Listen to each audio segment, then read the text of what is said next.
Dreamers have shown us things we have never seen before. Brilliant minds have used technology to open new frontiers. Visionaries have forever changed the world. But what's next? The CSI May 2013 Group 1 with Paul Gonzalez, Michael Boyle, Christopher Fakir, Monica Bintel, Matthew Garver, Renee Carthan, and Aaron Jackson will explore the next big thing using the News iMovie format. Please enjoy the podcast. Hello, my name is Paul Gonzalez, and I'm here to talk about the next big thing in cinematography. It seems year after year, summer blockbusters are getting more and more action-packed and visually breathtaking. How is all this innovation possible? Will technology plateau? What is happening in the not-too-distant future? One aspect that has improved over the years is motion capture technology. For those that are unaware, motion capture is the process of capturing movements of a human using computers and cameras, and then changing them in CGI to give animated characters more realistic looks. It used to be that these were recorded on a soundstage and added in post-production. With the advancement of data capturing and technology in general, the director can record actors with mocap suits and use their animated characters making the same movements. One movie that used this particular style was the animated series Happy Feet. The next step in this technology is getting rid of the soundstage altogether and capturing actor movements live alongside human actors in the real world. The new Ninja Turtle movie that is in development is one film using this tech, and it looks really interesting. It makes the viewer wonder how the final product will end up looking. Another big thing in cinematography is big-name directors making the stride to film movies at a higher FPS rate. Traditionally, movies have been shot at 24 frames per second, but with many theaters making the conversion to digital, some directors want to harness their true capability and shoot at 48 frames per second. What this basically means is that in the same second, you are seeing double the amount of movement that you normally would in a traditional film. Peter Jackson's The Hobbit was the first film shot entirely at 48 frames per second. Some critics said that The Hobbit looked too real and fluid, but Peter Jackson shrugged them off and said that this was the new way of film and that critics should just, quote, deal with it. As someone who is studying digital cinematography and as a general lover of films, all of this makes me excited. I love a movie that can make me feel like I'm actually there, and it feels as though that if paired with a great story, sometime in the near future, viewers will finally be able to be immersed in a great film.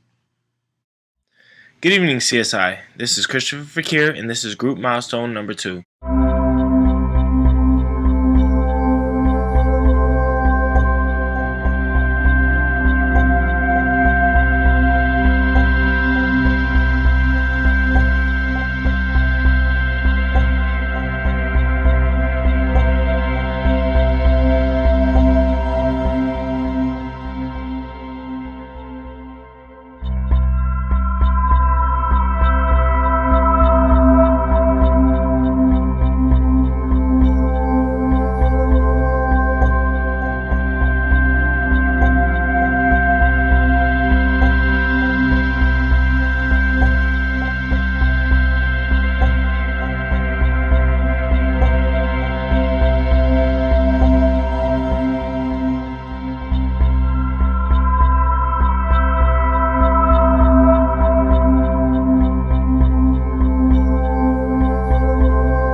But that's it for this podcast, and I really hope you enjoyed. How can Google's influence on technology affect us?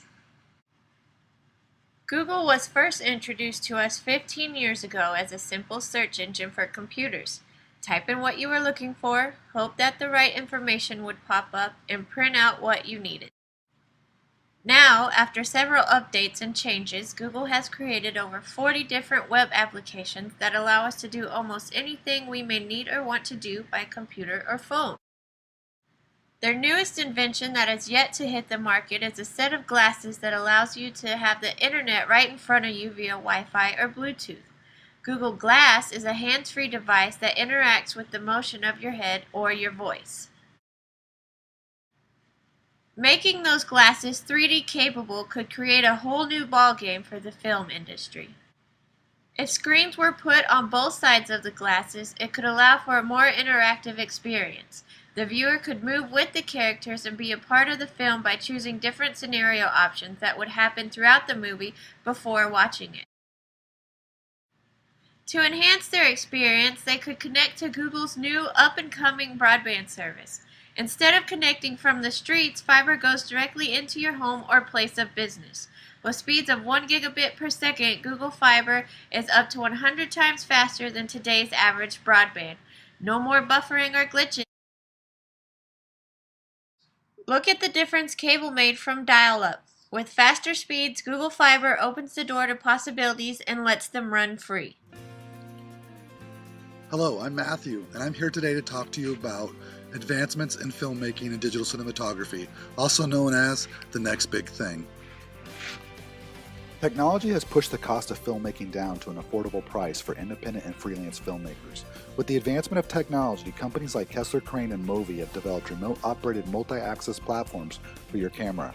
These platforms allow run-and-gun filmmakers to have one camera operator only worry about stabilizing the camera, while the other operates the pan, tilt, and focus remotely.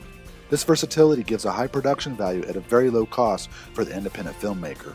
Kessler's CineDrive is a revolutionary multi-axis camera motion control system that puts the emphasis on filmmaker creativity.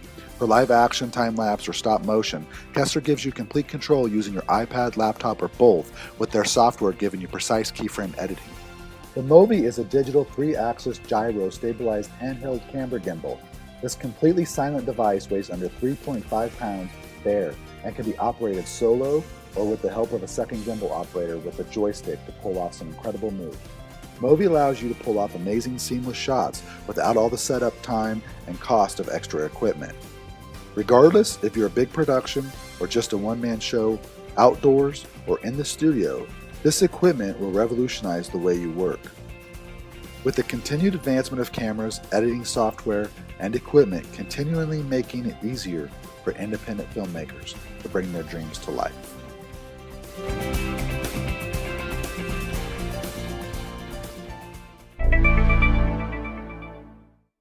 1997, 4D film was nearly unheard of, and yet there I stood in the middle of Moody Gardens, a wildlife and amusement attraction in Galveston, Texas, in line to view a 12-minute 4D film about the prehistoric age. I sat down in what seemed more like a roller coaster, and my life was forever changed. I was sprayed, twisted, turned, and terrified. It was one of the most memorable experiences of my life. And now, 16 years later, 4D films are on the verge of being the next level of cinema entertainment. For years, 4D entertainment has been a niche market, relegated to only theme parks and special attractions. However, James Cameron may have opened the door to interest in making it widespread. The filming techniques in this blockbuster hit Avatar have filmmakers wondering how much more realistic and interactive that they can go. Korean and Japanese theaters were among the first to test the waters. Surefire audience favorites like Avatar and even the most recent release in the Iron Man series have been enhanced with cart-style seating that move and shake, recreation of nature's elements, and even smells. Upon seeing the success in other regions, theater companies and filmmakers alike around the world are ready to take the plunge into more viewer-involved mediums. One U.S.-based company, the CJ Group, is planning to equip over 200 theaters with the technology, and others are expected to follow suit, even testing viewer-generated content to go along with the film. All things in perspective, 4D films are a very likely candidate for the next big thing in entertainment.